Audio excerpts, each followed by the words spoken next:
And then we'll have Aaron Henry shortly thereafter.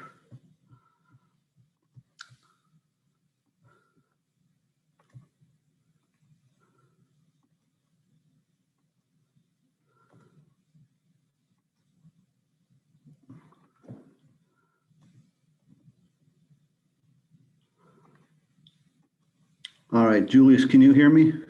Yeah, I can hear you. Okay, folks, let's go with questions in the chat. Like I said, we're joined by Julius, and then we'll have Aaron Henry shortly thereafter. So if we could start with questions in the chat.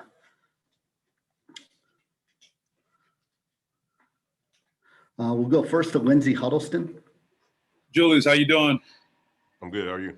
Coach Izzo always talked about telling you that your time is going to come and be ready. Your time is going to come and be ready. What does it finally feel like to be the go-to guy at one point with the impact you had, though there was a loss, but the impact you've been having at this part of the season?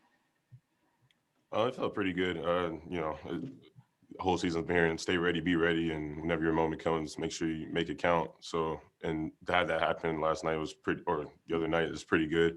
I just hope I build up a consistent, build it up on a consistent basis, and it attributes to us winning games.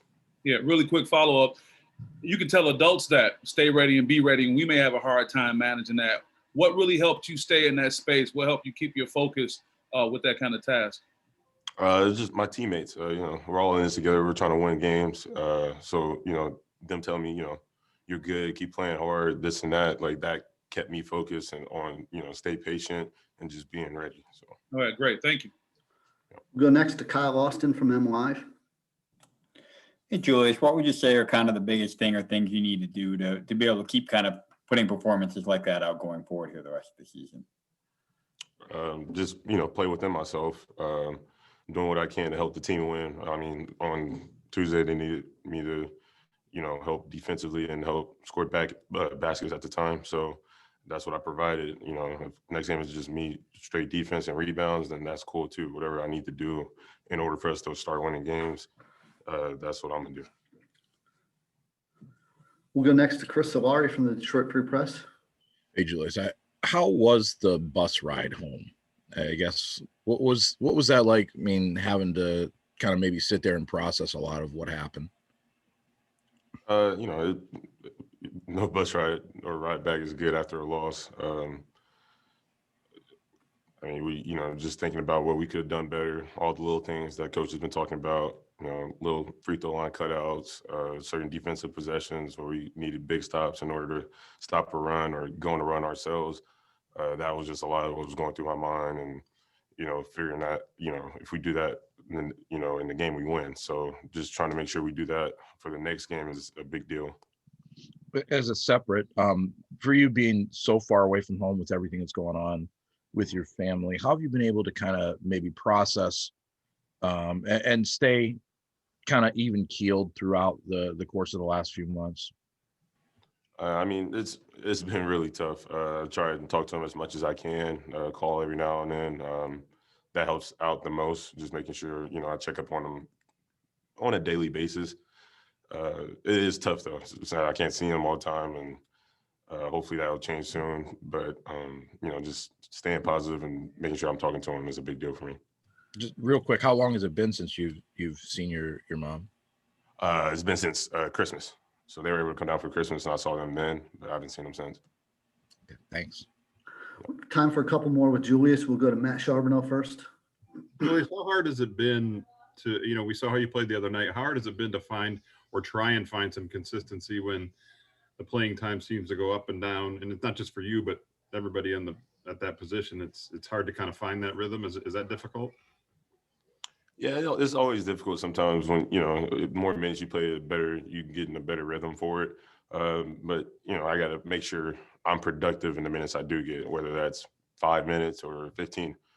Just make sure I can impact the team in any way I can in that, point of time that I have.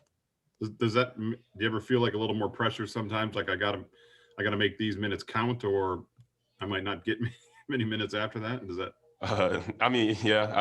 To a certain extent, it's not like, driving me crazy or anything, but it's it's a voice in my head saying, make sure you do as, best you can. That way you get rewarded with more if you're doing all the right things. Yeah, that's definitely in my head for sure.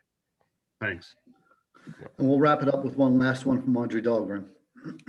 Hi, Julius. This might be a simple question, but what makes a good big man in the Big Ten? For me, it's definitely being physical. That's the number one thing. If you're not physical, then you're gonna get punked every night, and it's not gonna be good for you.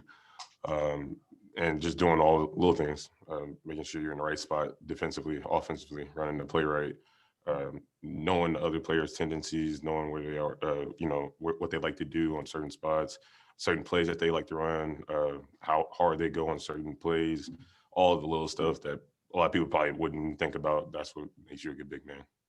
All right, thank you. Yep. All right, Julius, that's all we have for you. We appreciate you taking the time. And I'll get back here with Aaron in just a minute.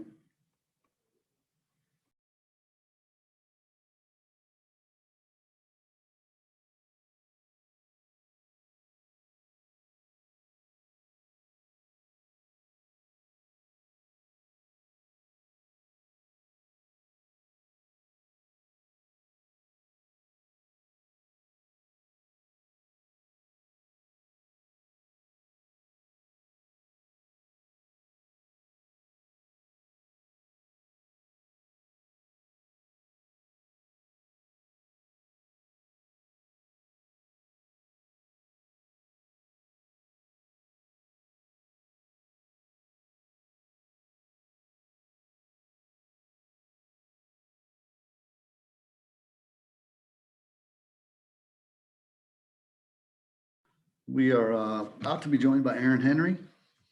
We are joined by Aaron Henry. Aaron, can you hear us? Yes, sir. Okay, if we could start with questions in the chat, we will get it going for Aaron.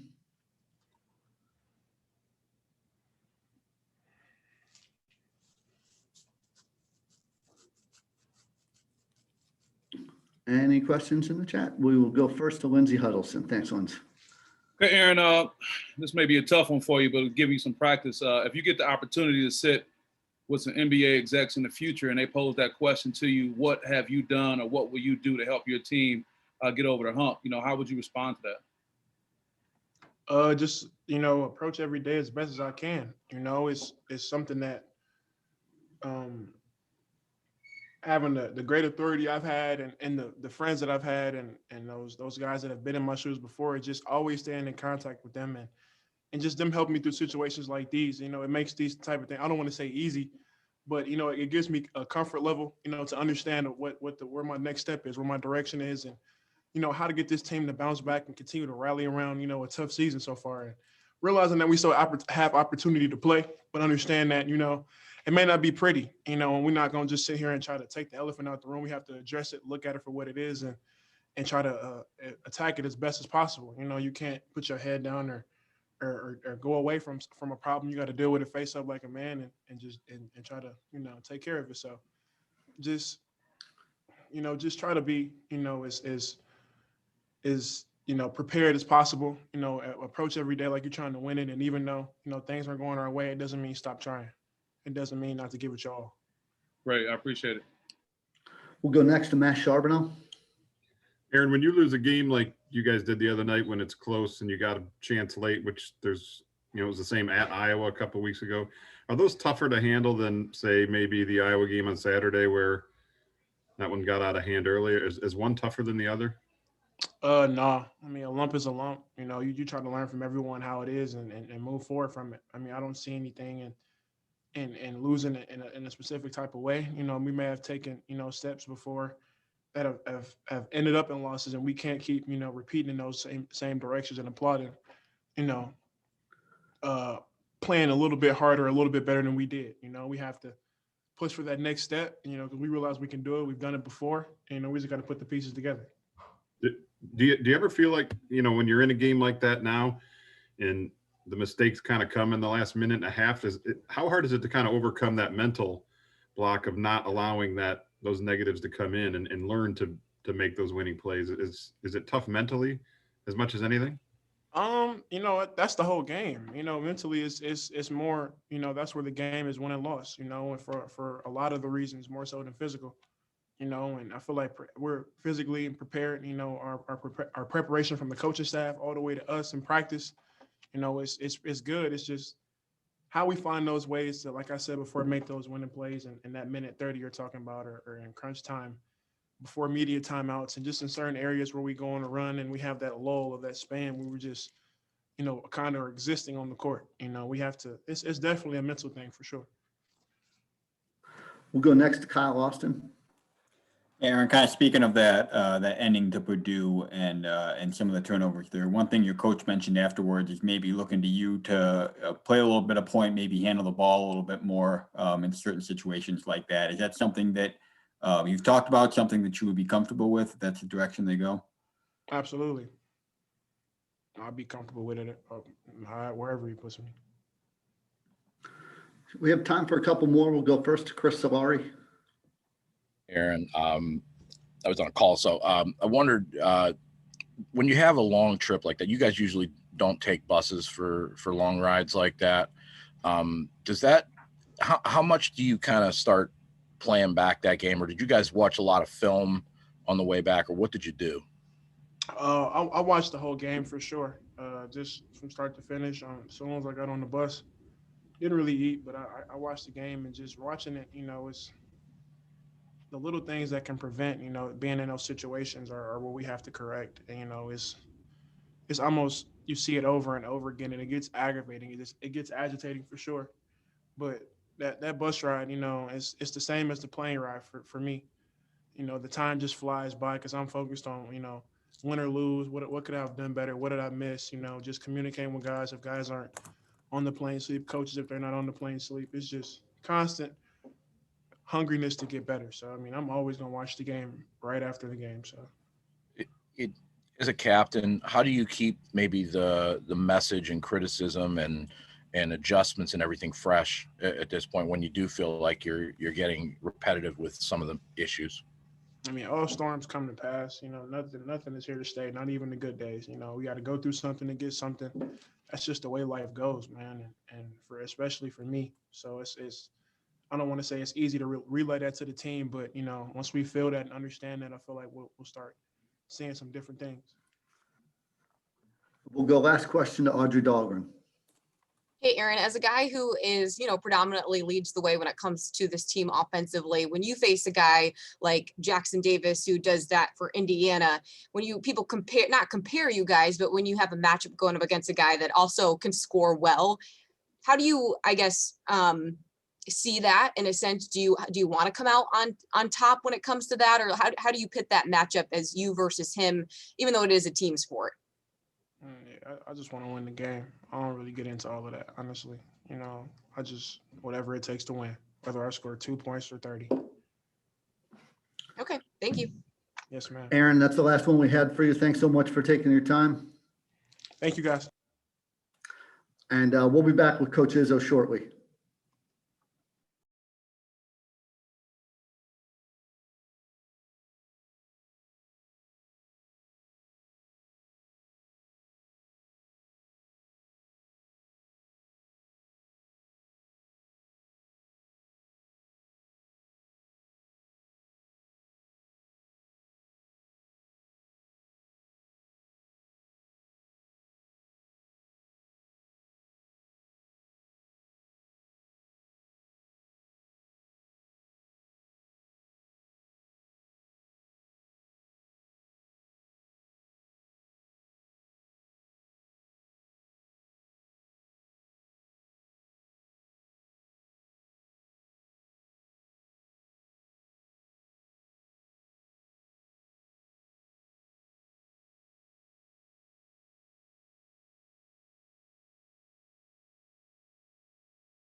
We are joined by Coach Izzo now.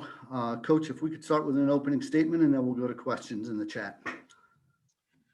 Well, after watching the film on Purdue, I didn't change much what I felt right after the game, that now it comes down to finding a way to win and not finding a way to give it away at the end. And I don't mean those 3 turnovers at the very end.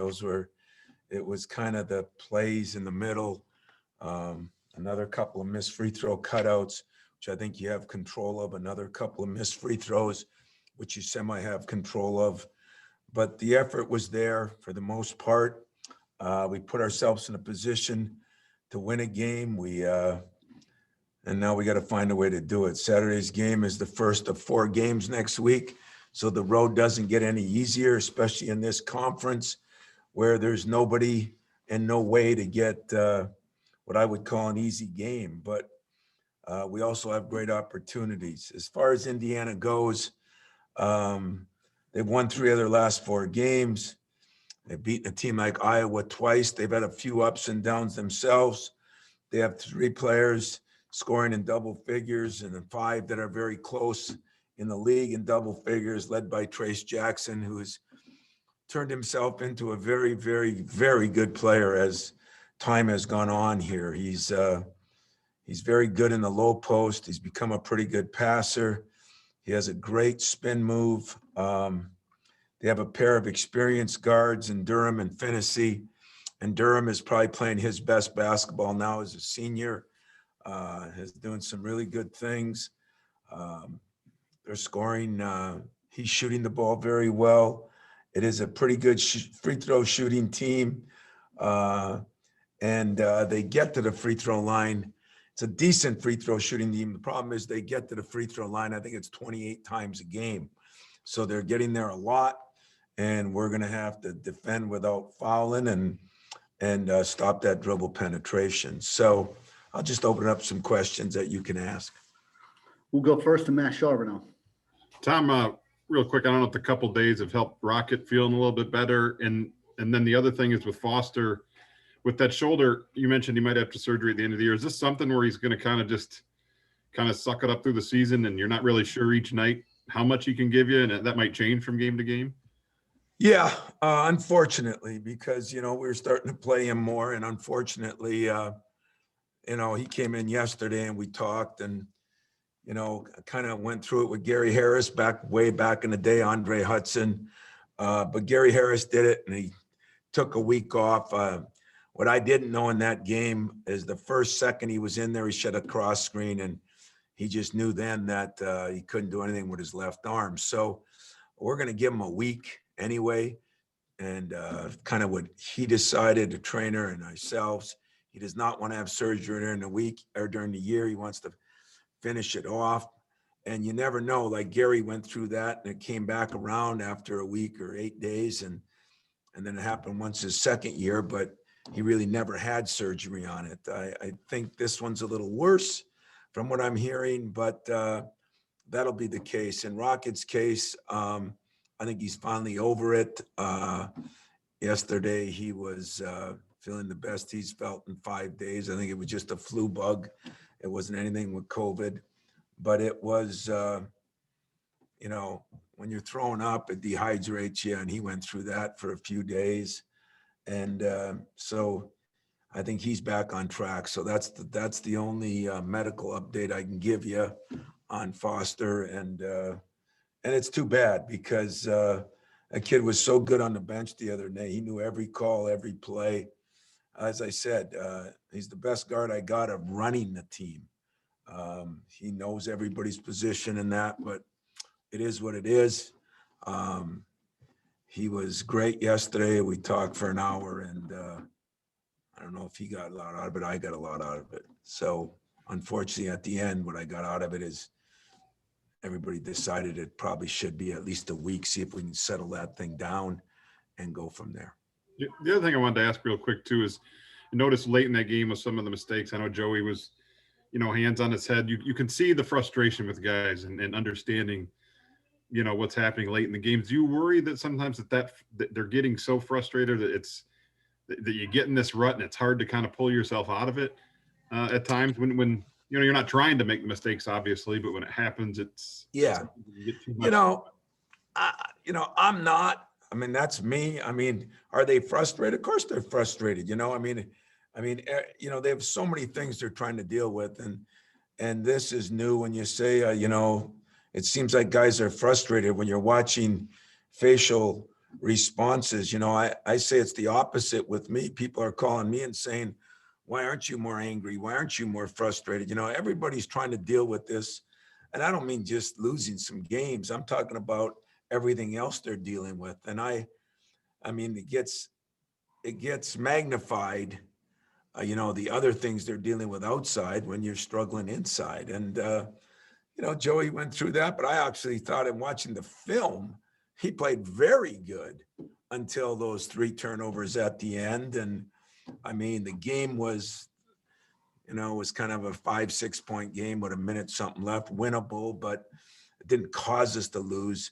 I'm more upset about the missed free throw cutouts or things that have to be, that we work on all the time.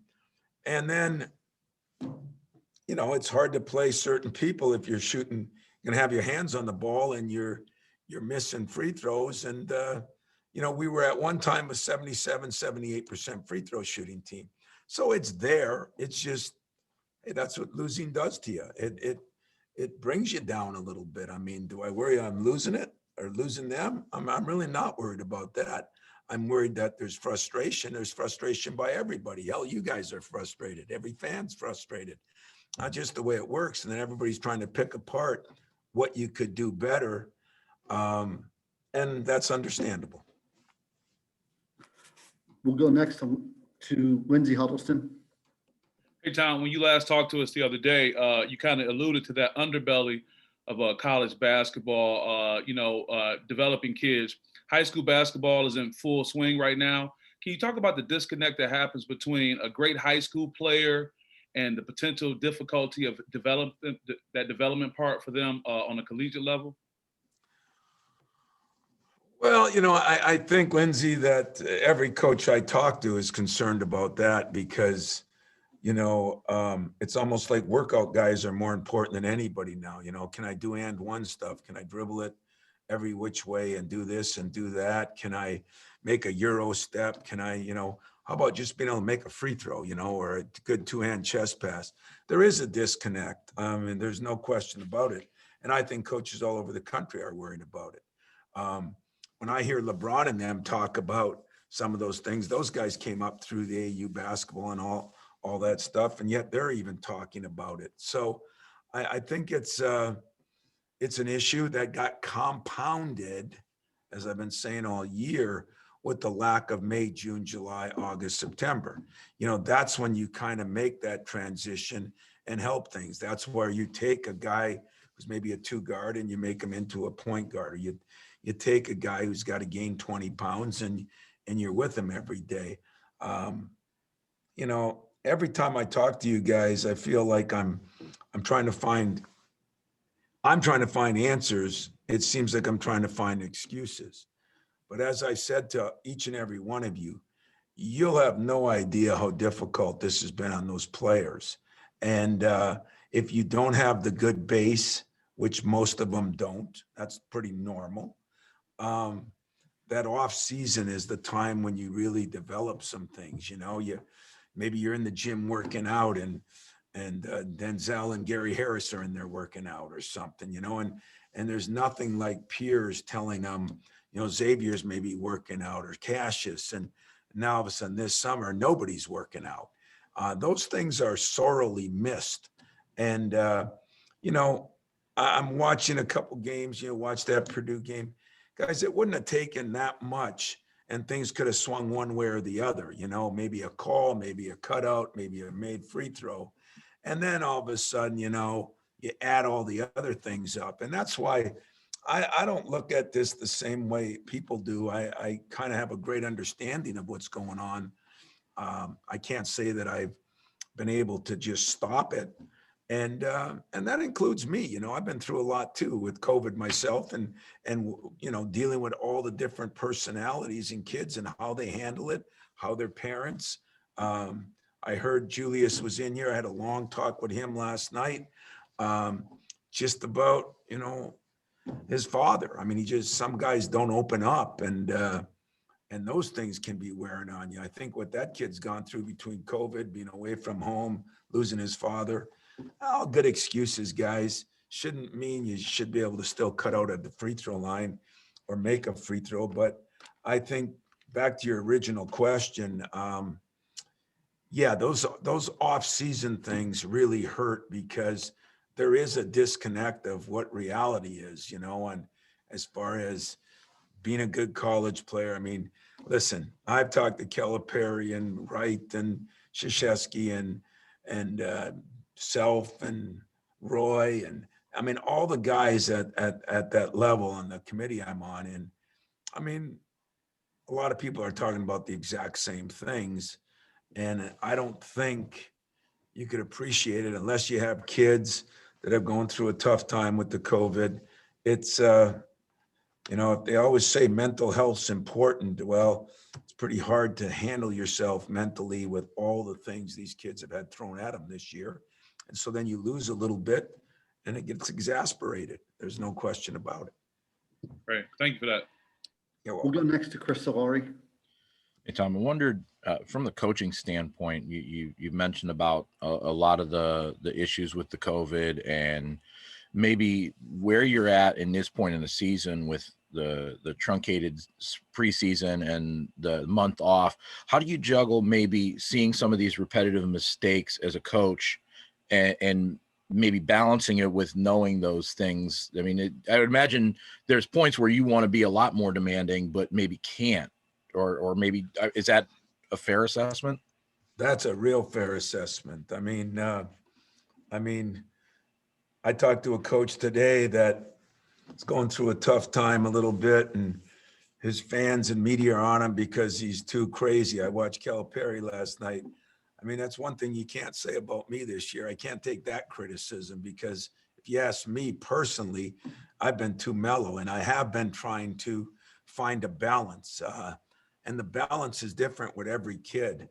And, and I think one other thing that everybody should realize is usually in the 30 some years I've been in this conference, there's not one or two teams. There's usually 3 or 4 teams that you look at and say, each year I'm going to get 6 wins. I'm going to get 7 wins. If you play them twice. If you don't play them twice, I'm going to get 5 that are definites. And the conference is so good this year that you just look ahead and you say, wow, we're going to play 4 games Saturday, Tuesday, Thursday, Saturday, or Sunday, whatever it is. And I think 2 of them for sure are against top 5, top 6 teams. And, we've gone Big Ten seasons where I played 2 top 10 teams, top 20 teams twice in the whole season as I looked it up. So different year in so many different ways, and probably a bad year to be an average team that needed to get better in the off season as far as the competition. But yeah, it's been a balancing act, a juggling act, and probably spent more time with the guys. And that's why I can appreciate some of what they're going through, but some of those same mistakes are frustrating. And the questions you guys ask are frustrating, but to the point, like when you're going to get your lineup straightened out. Well, sometimes players choose that too. And sometimes injuries and sometimes illness, when those guys were out during that period in the middle of the season, now you're adjusting with different people, and that's not good. At center, we've had a revolving door because you get hints of people doing well and you kind of hope that takes off. And then some of it is who you're playing. And I'm not sure there's ever been a year or two where we played as many big men. We could go through a lot of years and played against 2. Now you're playing against 7. If you look at Rutgers, that guy's developed into a pretty good. In fact, ironically, Ohio State is one of the teams that doesn't have anybody. and give them credit for how they've played. And yet they've had some guys now that have really stepped up and they're doing a good job. So yeah, it's been frustrating, but it hasn't been demoralizing, because as bothersome as it is, I feel like I have some reasoning ability to what's gone on, if that makes any sense. Just as a follow with Foster, with those 4 games coming up, is he going to be kind of where he was at Purdue in testing it, or maybe game time, or is it for sure? No, Get him. I mean, right now, I think we've made the decision, and I shouldn't even tell you this, but I'm going to tell you it because I feel for him. He just needs a week to see if he can get that thing settled down. I mean, he said the first screen he sat the other day, and like I said, the earliest or the more recent guy I've dealt with was Gary, and I know what that was like. And we did rest him, I think 3 games, maybe both years, for sure 1 year, and it helped him a lot. So you don't know where that's going to go, but I even talked about, well, should we suit you up just in case this or this or this? But for a kid who wants to play every minute of every game, for a kid who is tough enough to play through injuries, for him to come up to me during the game and say that, I knew his arm was not good, because I have great respect for his toughness and his wanting to play. Even now, there's some guys that just get surgery and he doesn't want to leave his teammates. He doesn't want to, feel like he's bailing out on a season. So he's not going to do that. We're just going to give it a week. What does a week mean? Does it mean next Thursday he could possibly play? Does it mean it won't be till the weekend, or would it be after the 4 games? That I don't know yet, but I know it won't be this weekend or Tuesday for sure. Go next to Kyle Austin. Tom, you guys certainly aren't alone in being kind of a name brand, traditionally strong college basketball program that's kind of having an off year here. Wonder, do you see that as coincidental when you see, Duke struggling, Kentucky struggling, or is there something to this year that's maybe making it a little bit more difficult for some of the programs of that caliber? I did laugh because I've talked to both coaches more than a few times, and similar combinations of things. The one thing that I think we've had worse is I think our conference is a lot stronger than those two. But I also think, we've had the COVID in the middle of the season that really set us back a little bit, and neither one of those have had to deal with that so far. So there's similarities and differences, but Carolina's not feeling great about themselves either, and they're a little bit ahead of the rest of us. But yeah, everybody's kind of going through the same questions. You look at what happened at Duke now, their star player leaves early, and that never happens at Duke in that situation. And hey, it's a new day. We're all going through some new things. And I ran into one team that called us about a player that left them. And I said, why did he leave? He said he just couldn't handle being away from home, dealing with this COVID thing. And that was the only reason. Nothing bad to say, nothing this or that. And that's what I was trying to tell Lindsay, that I think you can't appreciate that every kid's going through something different. Like, we worry about Julius because he's got double damage, loses his father in the middle of the summer. And again, all this stuff sounds like a bunch of excuses.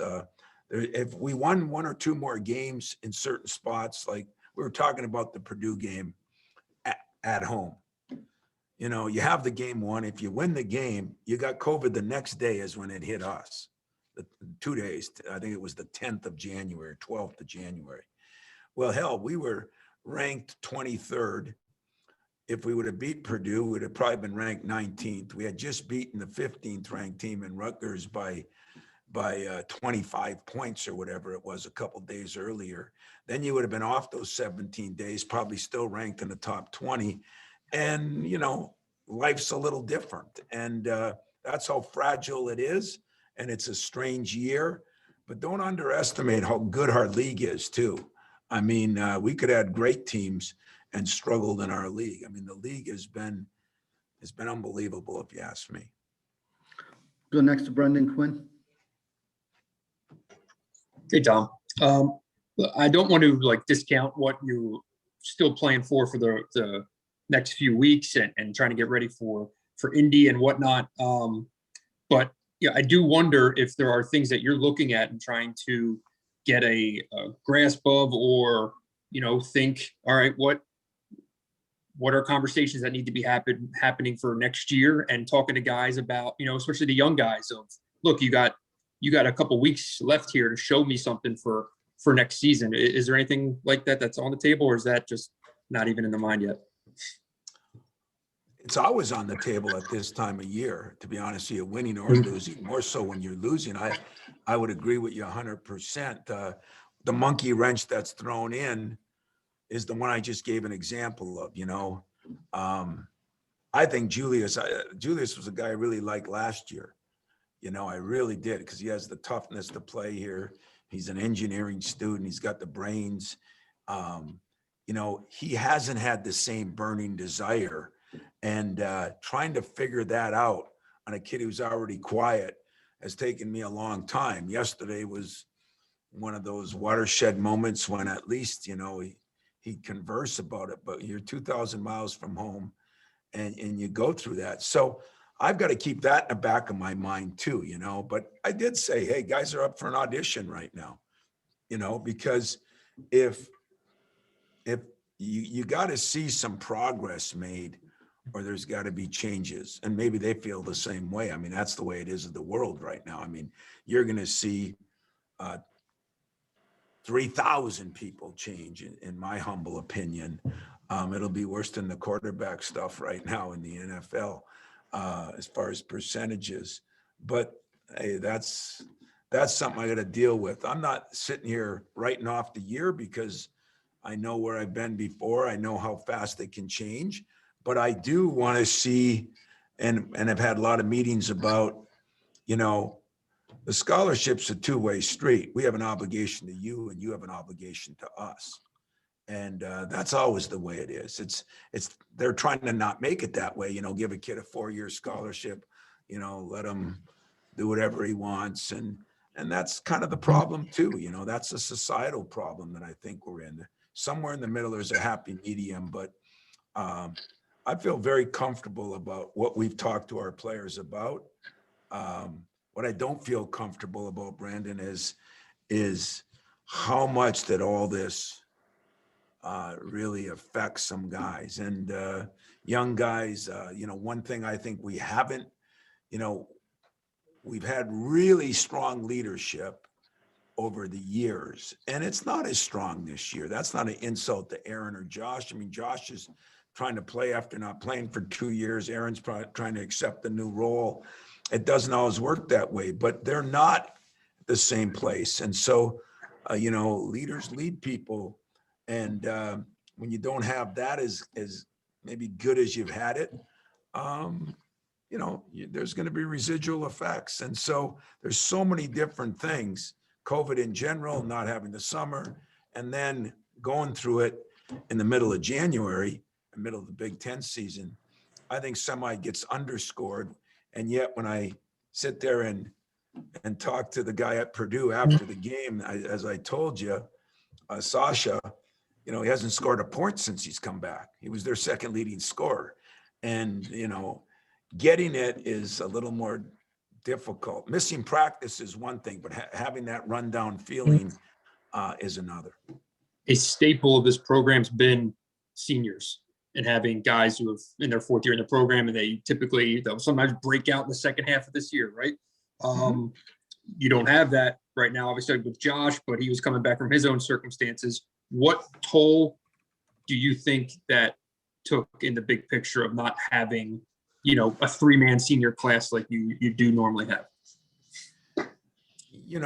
You're trying to do, and you and I have had many talks about over the years, and you're trying to look at it like to try to make sense of this whole thing. which I'm trying to do too. But I'm just telling you, and talking to all those coaches that, that was asked about earlier at these different programs, everybody's trying to do the same thing at most places. And some people, it's going to work out for. I mean, right now, Ohio State has done a good, Michigan's done a good job. I mean, is it the makeup of their players? Is it the age of their players? Is it the schedule? Is it that they just done a better job? I mean, maybe we haven't done as good a job. And for that, we have to take, I've taken blame for that too, but it has been way different than I thought. And you said the mark of our program, we have seniors, we got one senior, and he hasn't played for 2 years. The mark of our program has been, guys get better in the summer. We didn't have a summer. The mark of our program has been, I think guys really got better at Christmas break. We didn't have one this year. We didn't have those 6, 8, 10 days to kind of adjust. They got better because you looked at your non-conference, you saw your strengths, you saw your weaknesses. You had a time over Christmas where you worked on those. We played Christmas Day. We didn't get that. We didn't get to see all our strengths and weaknesses because we only played 5 games before Christmas. So all those things are good excuses that don't matter to any fan out there or any media member, and really don't matter to me.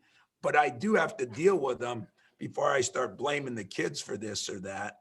I've got to look at that and say, how much of an effect did it have and does it have?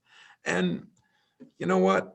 Hey, we've had a couple of embarrassing blowouts, I would say Minnesota, and I would say the Iowa game at home.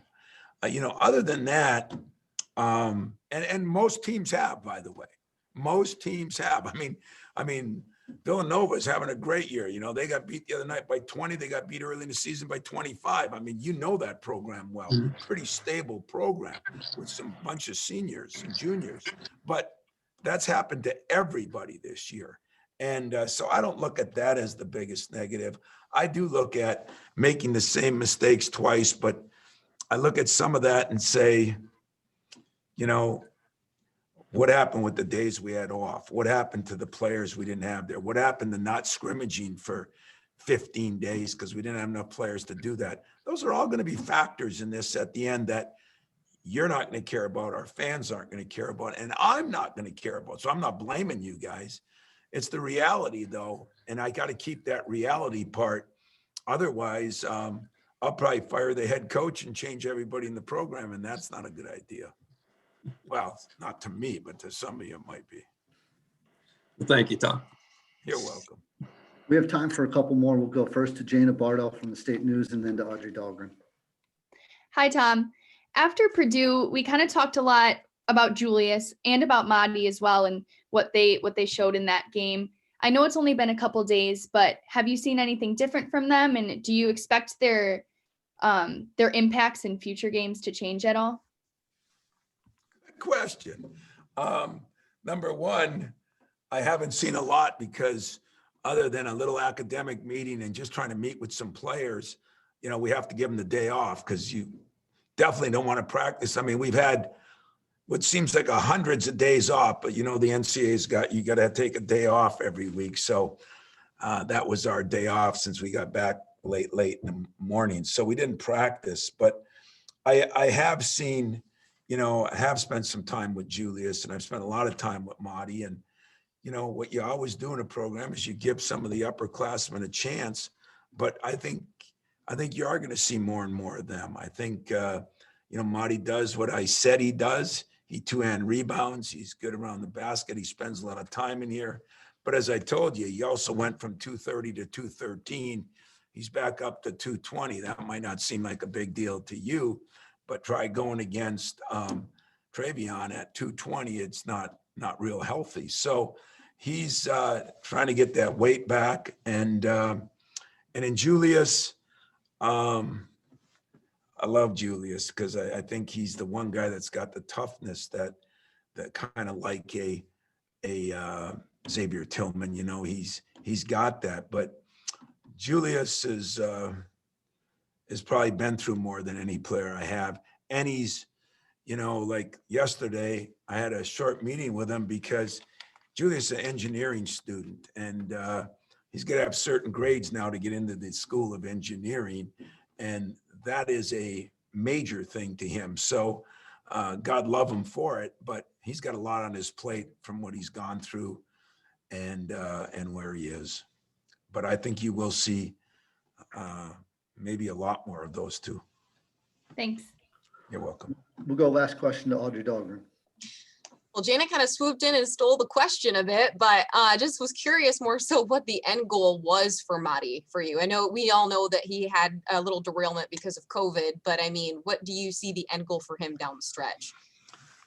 Well, you know, Madi has had a lot of things thrown at him. You know, when he got here, he had to be in quarantine for 30 days. So he lived in a dorm by himself for 30 days in May, and then, you know, couldn't do some things all summer. We know he had the broken hand last year and didn't play much in high school. So that's a lot of things to make up for. Then when he's doing that, he's getting up to 230 pounds and starting to make some progress.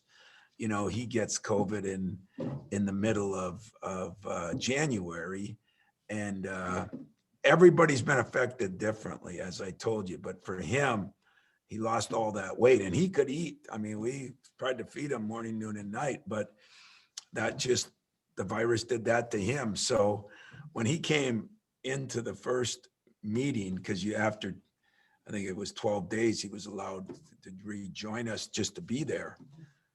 I looked at him and I mean, his legs looked about this big around, you know, and I said, how much weight did he lose? And nobody else kind of recognized that. And then we weighed him in and we said, oh my God. So what's the end goal for Madi?